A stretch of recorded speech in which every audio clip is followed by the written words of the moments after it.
Alright, good morning mga kaboom-boom. Good morning. Pupunta tayo ng holiday land, no? Doon sa subdivision doon. Gagawin sandali natin yung KTM RC, no? Yun yung lalagay natin, fuel pump. Yun nga. Gawin na natin ngayon dahil ilang araw na lang kikembot na naman tayo sa Tarlac Circuit Hill mga kabomba, no? Ito yung tropa natin, kasama rin natin naglalaro. Gawin na natin yung kanyang motorsiklo, no? Para makalaro din siya. So punta na tayo doon, no? Nakalimutan ko lang yung pangalan ng subdivision. Gawin na natin yung kanyang motorsiklo para naman makalaro yung ating trupa. So yan, no? Biyahin muna tayo at pupunta tayo kina Niggy Babor. Nasa tapat na tayo ni Saga Hotel at ni SM Pampanga. Nakalimutan ko lang yung subdivision, no? Pero malapit lang yun.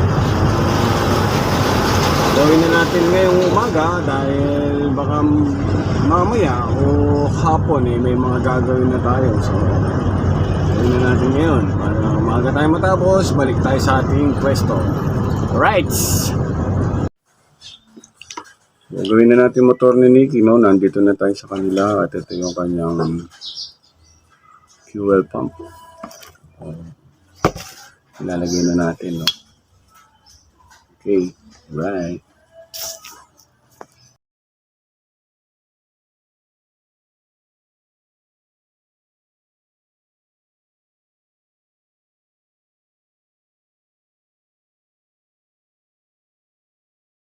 Nakalagay na yung fuel pump.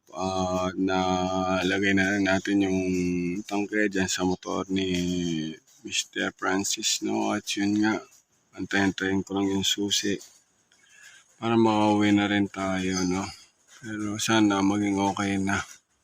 So kung water pump kung fuel pump yung sira, so under na yan.